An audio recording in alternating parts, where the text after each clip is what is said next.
Ялқын журналы Татмедиа бинасы янында Қарбыз пати ұйыштырды. Шарада хабаршыбыз Дина Нәжмеддинова болып қайтты.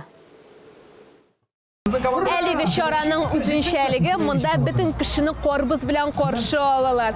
О, рахмет, қазір қауып қарымыз. Қарала. Тәмлі. Мафия. Болла. Әзгірі сіздің кейіпіні рәмзиеген Хәмбік татлы. Ақ қаралары. Ялқын журналы август санын тәқдим ету мақсатынан Қарбыз пати деп исемленген кешкі шара ұйыштырды. Береге танылған артистлар һәм қонақлар шақырылған иде. Тамашашылар тотлы боллы Қарбыз ашап, башқарушыларның жырларын тыңлап, рәхәтләнеп ял итте. Рухи азык белән тукланды. Бу бик шәп безнең Казанда шундый мероприятие уздырган өчен, чөнки кайбер кеше өйдә ята, мин, мәсәлән, һәм без менә шундый бәйрәмгә чыгып, коллегаларны күреп, җырлар җырлап, күңел ачып, арбуз ашап, бүген рәхәтләндек. Ничек сезгә Қарбыз? Бик тәмле Қарбыз, бик тәмле. Концерт ничек? Концерт әлі башландығына.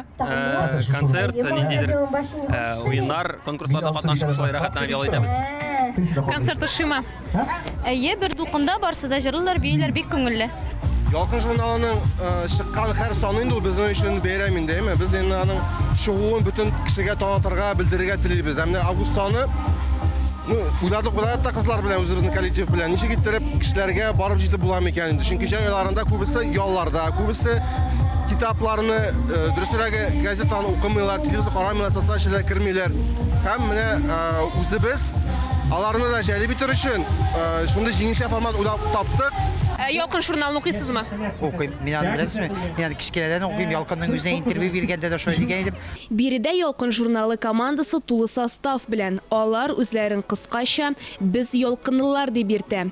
Менә исе табадан төшкән август саны. Тышлыгында Илнур Назиров.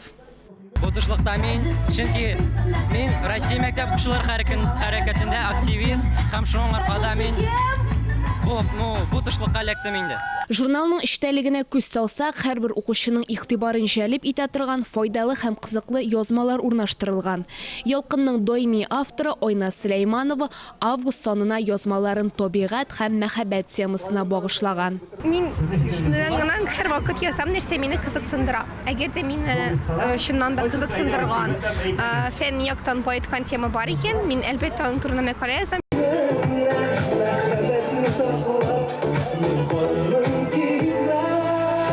Миңа шундай кызыклы факт әйтеп үттеләр.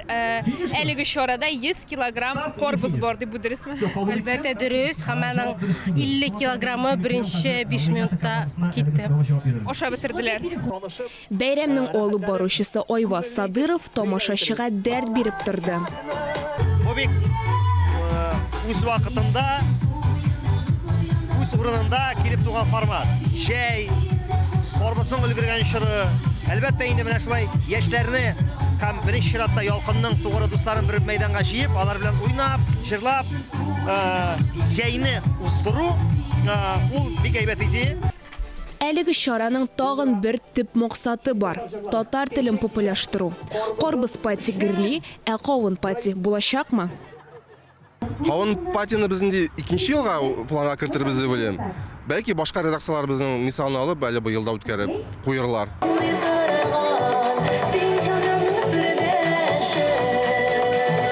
Бәйрәмнең азагында Қарбыз уйнатылды. Махсус фотозонада бик күп фотолар ясалды. Кыскасы, тамашачы ял итте. Ялкын яшьләр территориясе. Дина Нәҗмеддинова, Альберт Сафиуллин, Татарстан яңалыклары.